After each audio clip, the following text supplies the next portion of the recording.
1,00,000 మంది శివభక్తులతో కలిసి మహారుద్రాక్ష పూజలో పాల్గొనండి. వెంటనే కాల్ చేసి మీ పేరును నమోదు చేసుకోండి. నమస్తే రమగారు. నమస్తే జయ. రమగారు, ఐడెంటిటీ దీనికోసం చాలా ప్రాకులాడుతూ ఉంటామండి. ఈవెన్ చిన్నపిల్లల దగ్గర నుంచి పెద్దవాళ్ళ దాకా. నాకు పర్సనల్గా ఏమనిపిస్తుంది అంటే దానికంటూ ఒక లెక్క ఉండాలి, ఒక కొలమానం ఉండాలి. ప్లస్ మనం ఎక్స్పెక్ట్ చేయటానికి నాకు ఒక ఐడెంటిటీ కావాలి.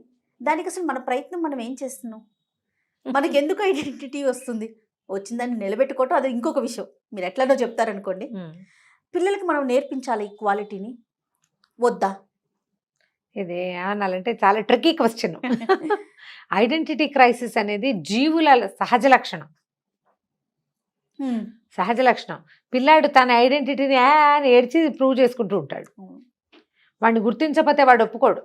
వాడి కష్టం, వాడి దుఃఖం, వాడి నొప్పి, వాడి బాధ, వాడు నేనున్నాననే భావన, వాడి అహం సాటిస్ఫై అవుతుంది దాంతో. పిల్లలు చేస్తారు. మనం ఏదో బిజీగా ఉన్నామనుకో, ఆ నలుగురిలో చుట్టాలు వచ్చినప్పుడు గోల్ చేసి అందరి దృష్టిని ఆకర్షించడానికి ట్రై చేస్తారు. ఇది ఒక మోతాదు దాటాక నువ్వు అన్నట్టు కొలమానం ఉండాలి. కొలత దాటాక పిల్లల్ని దండించాల్సి వస్తాం మనం. దానికి మనం విరుగుడు ఏం చేయాలి? ఇప్పుడు ఇది మాంస వ్యవహారం కదా, తల్లులకు అర్థం కావాలి. ఎవరైనా వచ్చినప్పుడు పిల్లలు మిస్బిహేవ్ చేస్తున్నారు, మామూలుగా చేసేదానికంటే ఎక్కువ గొడవ చేస్తున్నారు అని అనిపిస్తే గనక ఆ పిల్లల్ని తరచుగా ముద్దు చేస్తూ ఉండండి. ముద్దు చేయాలి. ఇప్పుడు మనం వేరే పనిలో ఫుల్గా బిజీ అయిపోతాం కదా, అయిపోయినప్పుడు మధ్య మధ్యలో నాన్న ఎక్కడన్నా ఏం చేస్తావు, ఏమన్నా తిన్నావా, దగ్గర కూర్చో అని ఒకసారి పిలుస్తుంటే వాడు గోల్ చేయటం తగ్గిపోతుంది. మనం ఆ పట్టించుకోపోవటం వల్లే వాడికి అది పెరుగుతుంది. ఒకళ్ళల్లో విపరీతంగా ఉంటుంది ఆ లక్షణం. సాధారణంగా పిల్లలందరికీ ఉండేది ఏంటంటే తమ్మాన్ని పట్టించుకోవట్లేదు.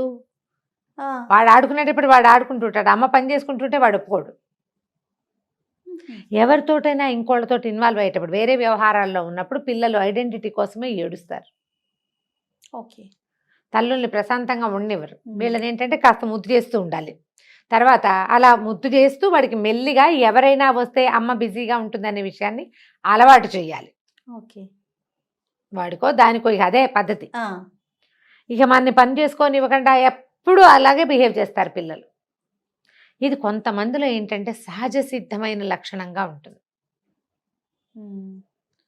ఒక గ్రూప్లో కొంతమంది యాక్టివ్గా ఉంటారు, ఒక్కొక్కళ్ళు కామ్గా ఉంటారు, ఒక్కోళ్ళు అసలు ఏమీ చెయ్యరు, ఏమీ చెందరు, కానీ వాళ్ళకి ఐడెంటిటీ కావాలి. ఇప్పుడు పనిచేసేవాడు తనదైన ముద్ర సహజంగా వేస్తాడు, ఐడెంటిఫికేషన్ న్యాచురల్లీ జరిగిపోతుంది. కానీ ఏమీ చెయ్యని వాడు పాడు చేసైనా చెయ్యాలని చూస్తారు కదా, కనపడుతుంది. ఇది మనం మన చుట్టూతా చిన్న సమాజంలో కూడా చూస్తాం. కేవలము తమ మాట నేను ముందే చెప్పాను అంటాం. వాళ్ళు ఏం చెప్పరు, పెట్టరు, ఏదో ఒక సెంటెన్స్ వేస్తారు పడి ఉంటుందని. ఆ పడి ఉండేది ఓ 2 నెలల తర్వాత ప్రూవ్ అయిందనుకో, ఇలా చేస్తే పాడైపోతుందనో సరిగ్గా రాదనో చెప్పాడు, నేను ఆ రోజే చెప్పాను అని దాని మీద స్పీచ్ మొదలు పెడతారు. ఇది ప్రజల్లో సహజంగా కనపడుతుంది. ఎవరికి ఐడెంటిటీ క్రైసిస్ ఉందో వాడు ఈ పొడి మాటలు వేయటం మానేసి క్రియాశీలకత్వంగా ఏదైనా పనిచేస్తే ఆటోమేటిక్గా ఐడెంటిటీ వస్తుంది. పిల్లల్లో, పెద్దవాళ్ళల్లో కూడా, పెద్దల్లో కూడా జయ. ఇప్పుడు మనం ఒక చిన్న సమాజం ఉంది, ఇందులో ఒక 3-4 మంచి సంపాదన పరులు, బాగా వాళ్ళు వ్యాపారాలు వాటి గురించి మాట్లాడతారు. ఒకడు సామాన్యమైన వాడు ఇవి మాట్లాడలేకపోతాడు. వాడు తనదైన దాంట్లో ఏదైనా సాధారణమైన విషయాల్లో వీళ్ళు చెయ్యలేని మామూలు విషయాల్ని వాడు చేసి చూపించుకోవాలి. నీకు ఐడెంటిటీ క్రైసిస్ ఉంటే నువ్వేం చేయాలి? పై నలుగురు చేయలేని వ్యవహారం ఏదైనా ఒకటి నువ్వు చేస్తూ ఉండాలి. కరెక్ట్ అండి, కదా. అవునవును. ఫ్యామిలీస్లో ఆడవాళ్ళకి ఐడెంటిటీ క్రైసిస్ ఉంటుంది. నీకేం తెలియదు, నోరు మూసుకో, ఆడవాళ్ళ మధ్యలో మాట్లాడకూడదు, ఆడదాని సలహా నేను విన్ను, మా ఇంట వంట లేదు, ఆడవాళ్ళు మాట్లాడితే వింటాం, మా ఇంట్లో అంతా మగవాళ్ళే, అన్ని మగవాళ్ళే చూసుకుంటారండి అంటాం. ఈ మగవాళ్ళు ఎన్ని చూసుకుంటారు? వాడేదో బయట వ్యవహారం చూస్తాడు, అంట్లు తోవటం, కొంపగోడు ఊడవటం అవన్నీ ఎవరు చేస్తాడు? అది అసలు ప్రత్యేకమైన పనిగా భావించరు. గుర్తించాల్సిన అవసరం లేదు అంటారేంటి రమ్ గారు? అంతే జయ. ఏదో ఆడవాళ్ళకి అది సహజ హక్కు, వాళ్ళకి పుట్టిందే దీనికోసం. సహజ లక్షణం. సహజ లక్షణం, సారీ హక్కు కాదు, సహజ లక్షణం కింద భావిస్తారు. ఇలా అనుకోవడం సహజ హక్కుగా మగవాళ్ళు మగవాళ్ళు భావిస్తారు. భావిస్తారు. ఎందుకంటే ఇప్పుడు తరాల వెంబడి ఆడవాళ్ళ జీవితాలు ఇలాగే ఉండటం వల్ల జయ, ఉమ్. కొన్ని తరాల నుంచి తల్లులు ఇళ్లలో అలా పనిచేసి మగ్గిపోయి ఉండటం, ఆ. వాళ్ళ మాటకి ఏ విలువ లేకపోవటం, వాళ్ళ జీవితాలకే విలువ లేకపోవటం, మనం అవే చూసి చూసి అయ్యో మన అమ్మకి విలువ లేదే అని పెద్దవాడికి కూడా అనిపిస్తుంది మగవాడికి. ఆ. మళ్ళీ తన భార్య దగ్గరికి వచ్చేసరికల్లా ఇది మన అమ్మ లాంటి ఆడదేనన్న ఇంగితం ఉండదు. గుర్తించరు. ఇంగితం సాధారణంగా ఉండవలసింది, గుర్తింపు కాదు, అసలు ఒక లోపల ఒక లక్షణమే ఉండదు. ఆ లక్షణమే ఉండదు. వీళ్ళ పిల్లలకు అనిపిస్తుంది. మళ్ళీ వాళ్ళ భార్యల దగ్గరకు వచ్చేసరికల్లా నాన్న అమ్మతో ఎలా బిహేవ్ చేశాడు, వీడు తన భార్యతో అలాగే బిహేవ్ చేస్తాడు. ఎక్కడో ఒక చోట మారాలి. అది మార్చాల్సిందే. మనం ప్రయత్నం చేసి తల్లులు ప్రయత్నం చేయాలి. అంతేగాని వాడు మగపిల్లాడు వాడు చేస్తాడు, ఆడపిల్ల నువ్వు చేయకూడదని పిచ్చివాగుళ్ళు వాక్కూడదు. ఇప్పుడు కూడా అలాగేటి వాళ్ళే ఉన్నారు. ఇప్పుడు తను బాధపడుతున్నా కూడా వచ్చే అమ్మాయికి కొంచెం రెస్పెక్ట్ ఇవ్వటం అనేది తల్లే కదా నేర్పించాలి. అవును, ఇలా చేయకూడదు అని పిల్లలకి చెప్పరు. పోనీ తన కూతురుని వదిలిపెట్టినా కోడల దగ్గరకు వచ్చేసరికల్లా ఆ అమ్మాయి కంట్రోల్డ్గా ఉండాలని, ఆ అమ్మాయి కంట్రోల్లో ఉండాలని, కొడుకు మాట భర్త మాట వినాలని, గౌరవించాలని, మా ఇంట వంట లేదని ఇలా పిచ్చి మాటలు. ఇవన్నీ ఏంటంటే మనమే ఈ ఐడెంటిటీ లేకపోవటాన్ని ఒప్పేసుకుంటున్నాం. ఇది కూడా ఒక రీజనే. మనం ఒప్పుకుంటాం. ఎప్పుడో ఒకసారి పాము పడగలేపినట్టు ఒకసారి మన అహంకారం లేస్తుంది కాస్త. మన చుట్టుపక్కల ఉన్న వాళ్ళు తలా ఒక దెబ్బ వేసి కిందకి దోసేస్తారు మళ్ళీ మనని. జరిగిపోతుంది కదా, చాలా సహజంగా జరిగిపోతుంది. మనకి ఐడెంటిటీ కావాలంటే మగవాళ్ళని వదిలేయండి, వాళ్ళకి చెప్పటం లేదు. నీ పంధాలో ఇతరులు నిన్ను వేలు పెట్టి చూపించలేనంత స్ట్రాంగ్గా అవ్వాలి నువ్వు.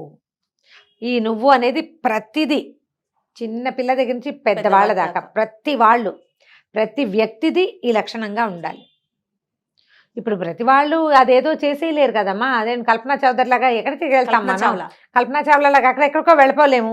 ఇంకేదో చౌదరి లాగా ఇంకేమీ చేసేయలేము. మనం మన పరిధిలో ఇంట్లో ఉంటాం, ఇంటి పని, పిల్లల్ని చూస్తాం, పిల్లల పని అన్నీ నేనే చేసుకుంటానండి అని చెప్తుంటారు కొంతమంది. ఏమిటి వాళ్ళ ఇంట్లో కరెంటు బిల్లు కట్టడం, వాళ్ళ ఇంట్లో వ్యవహారాలు చుట్టడం, వాళ్ళ పిల్లల్ని స్కూల్లో దింపి తెచ్చుకోవటం, అన్ని దేశానికి ఏం ఉద్ధరిస్తున్నావు నువ్వు?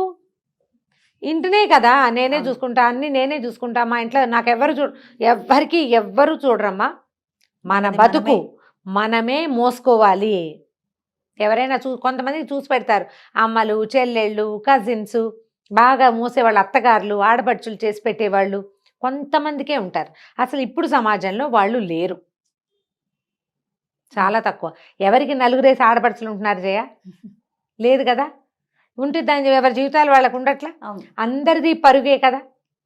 నీకు ఐడెంటిటీ క్రైసిస్, నీ ఇంట్లో నీకు గుర్తింపు లేకపోతే, నీ సమాజంలో నీకు గుర్తింపు లేకపోతే, గుర్తింపుని సాధించడానికి ట్రై చేయాలి. కానీ దానికోసమని కొత్త పుంతలు తొక్కకూడదు, దిగజారిపోకూడదు. ఇవి కూడా ప్రధానం. ఇది చాలా పెద్ద మాట అన్నమాట. వీళ్ళు కుంగిపోతారు, ఒత్తిడికి లోనైపోతారు. దాంతో ఎక్కడో ఒక అనకూడని మాట, ఒక చేయకూడని పని, అక్కర్లేని పోట్లాట చేసేస్తారు. మొదటున్న కాస్త గుర్తింపు కూడా పోతుంది. ఓకే. ఎప్పుడు కూడా మన ఐడెంటిటీని నిలబెట్టుకోవాలంటే ముందు మనంగా నిలబడాలి. మనంగా నిలబడాలంటే మొదట బుద్ధికి పదును పెట్టాలి. తర్వాత మన పద్ధతిని ఫోకస్డ్గా మార్చుకోవాలి.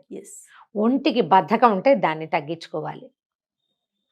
తర్వాత సమకాలీన పరిస్థితుల పట్ల అవగాహన కలిగి ఉండాలి.